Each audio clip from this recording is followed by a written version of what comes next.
Hello guys, I'm Rakesh. Welcoming to our channel Coding Champ.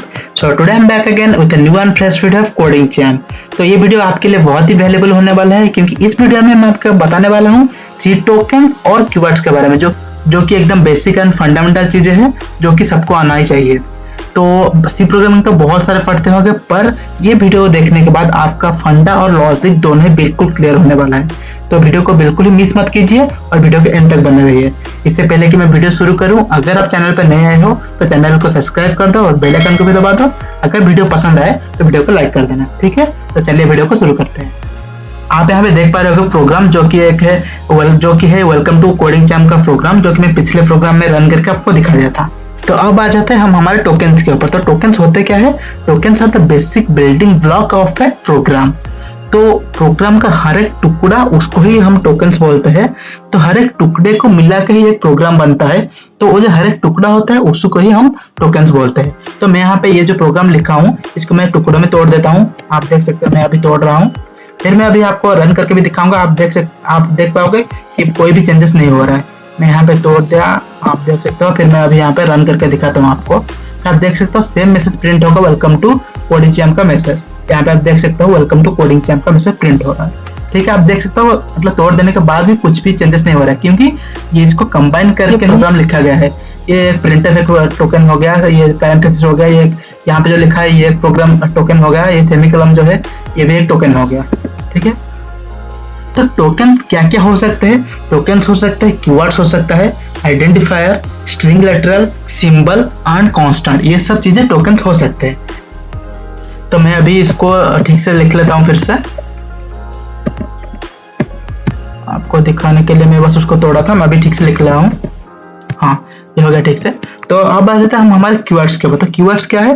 Keywords are the fixed and reserved words. Reserve means ये मतलब fix है, इसको आप ना ही string letter के तरफ से यूज कर सकते हो, ना ही सिंबल के तौर पे यूज कर सकते हो, या फिर कुछ भी तौर से यूज कर सकते हो। तो ये जो हमारा सी प्रोग्राम है ये बेसिकली 32 कीवर्ड्स को लेके कंसिस्ट है। मैं अभी आपको 32 कीवर्ड्स दिखा भी देता हूँ। तो आप अपने स्क्रीन पे देख पा रहे होगे ये सब कीवर्ड्स है। बेसिकली 32 कीवर्ड्स है सी प्रोग्राम में।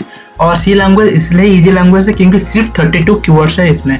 आप इसको चाहो तो नोट कर सकते हो, पर ये मतलब ये सब याद रखना जरूरी नहीं। आप अगर चाहो तो इसको नोट कर सकते हो, पर इसको याद करने की कोई जरूरत नहीं है।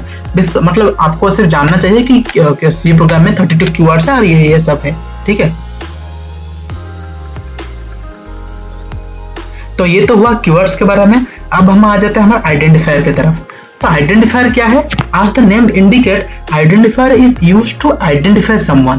लाइक मेरा नाम राकेश है, तो राकेश मुझे क्या कर रहा है? मुझे आइडेंटिफाई कर रहा है। तो ये राकेश क्या हो गया? एक आइडेंटिफायर हो गया। तो वैसे ही जो चीज किसी को आइडेंटिफाई करेगी उसको हम आइडेंटिफायर बोलेंगे। लाइक मैं अभी बोल देता हूँ इंट, मैं यहाँ पे लिख लेता हूँ इंट ए। तो इंट है, ये इंट ए को क्या कर रहा है? ए को आइडेंटिफाई कर रहा है। आइडेंटिफाई मतलब ये बोल रहा है कि इंट ए जो है ये इंटीजर टाइप का वेरिएबल है, तो इसी को ही हम आइडेंटिफायर बोलते हैं। फिर आ जाता है हम स्ट्रिंग लेटरल की तरफ। तो स्ट्रिंग लेटरल क्या है? यहाँ पे आप जो देख रहे हो लिखा है वेलकम टू कोडिंग चैम्प, ये क्या है? यही है हमारा स्ट्रिंग लेटरल, मतलब ये बेसिकली एक स्ट्रिंग है। तो सिंबल क्या आता है? सपोज मैं यहाँ पे लिख लेता हूँ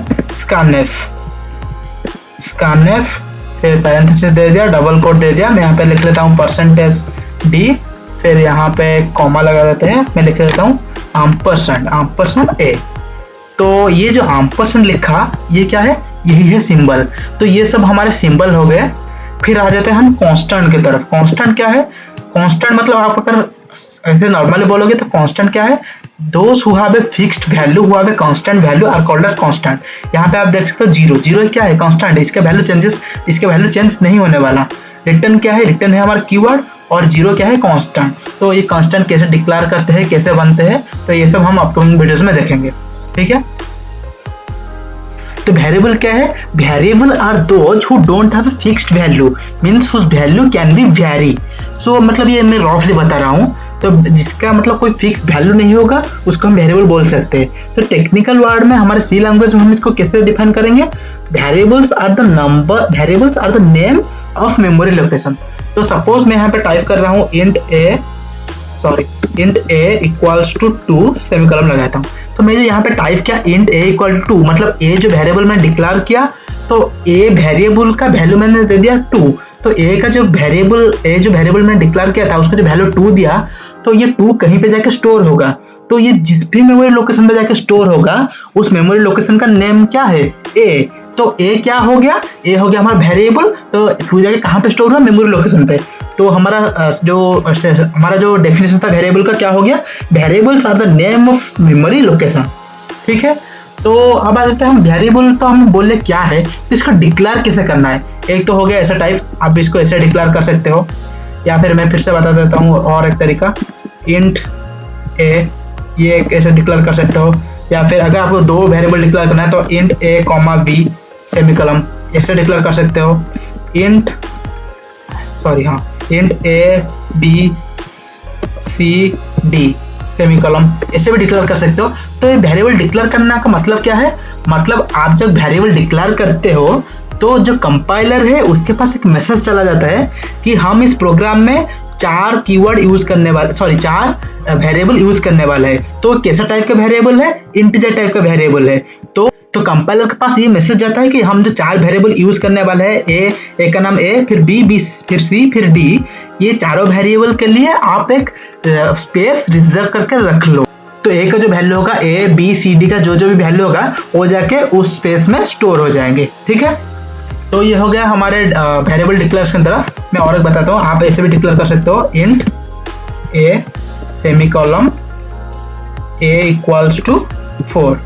तो ये भी बेसिकली उसका सेम मीनिंग करेगा कि इंट ए का वैल्यू 4 है। ठीक है, तो हाँ मैं अभी बताता हूँ सेमीकोलन के बारे में। तो semicolon are used to terminate a line in a program. तो अगर आप सेमीकोलन लगाना बाई चांस भूल गए हो तो भाई कुछ नहीं हो सकता, मतलब आपका कंपाइलर हाथ खड़े कर लेगा, बोलेगा कि भाई मैं कुछ नहीं कर सकता, मैं इसको एग्जीक्यूटेबल कोड में कन्वर्ट नहीं कर सकता, मैं इसको रन नहीं कर सकता क्योंकि तुम सेमीकोलन लगाना भूल गए। तो जिसके बिना मैं कुछ भी नहीं कर सकता। आपका कंपाइलर आपको ऐसा बोलने लगेगा, क्यों?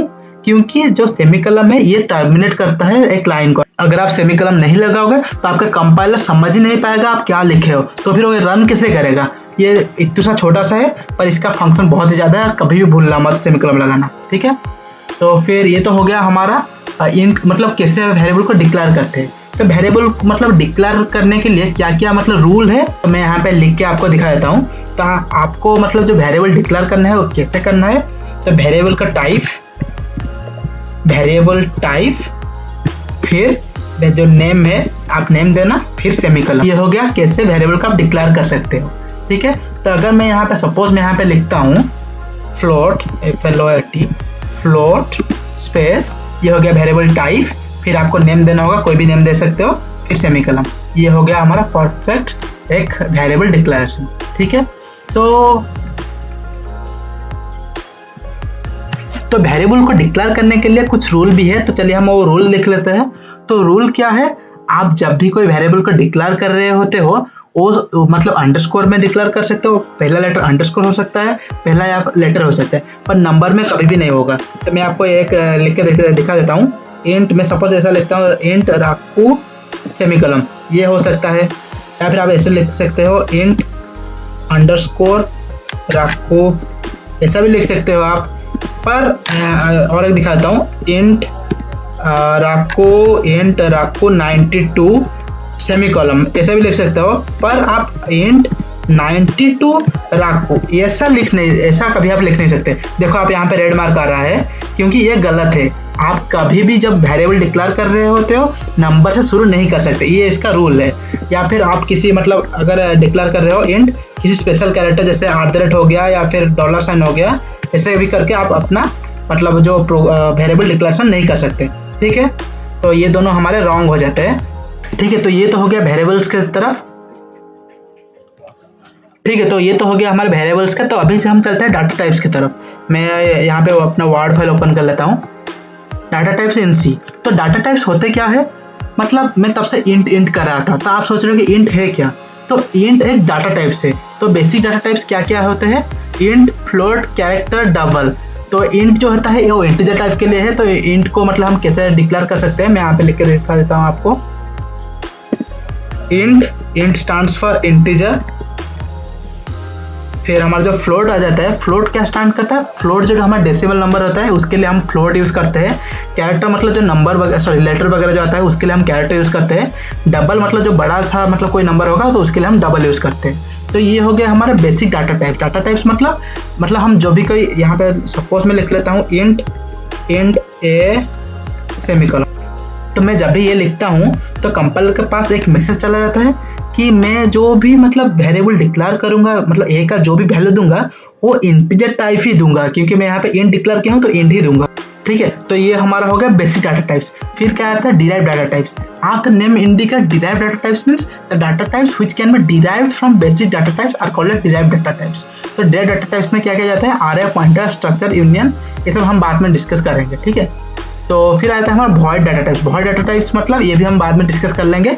वॉइड मतलब बेसिकली वॉइड का मतलब होता है नल। नल मतलब कुछ भी नहीं है, जीरो। ठीक है, फिर यहाँ पे आ जाता है हमारा जो डाटा टाइप्स है इंट, फ्लोट, कैरेक्टर, डबल। तो इंट जो है वो बेसिकली 4 बाइट स्टोर करता है। लाइक मैं अगर यहाँ पे लिख लेता हूँ int a equals to 2 semicolon, तो ये जो 2 है ये कितने बाइट पे जाके रुकेगा, ये बस 4 बाइट यूज करेगा। हमारा जो टोटल मेमोरी लोकेशन है, मेमोरी लोकेशन में से ये 4 बाइट यूज करेगा। अगर मैं फ्लोट डिक्लेयर करता हूँ तो 8 बाइट, डबल के लिए सॉरी फ्लोट के लिए 4 बाइट, डबल के लिए 8 बाइट, और कैरेक्टर जब डिक्लेयर करेंगे उसके लिए हम 1 बाइट यूज करेंगे।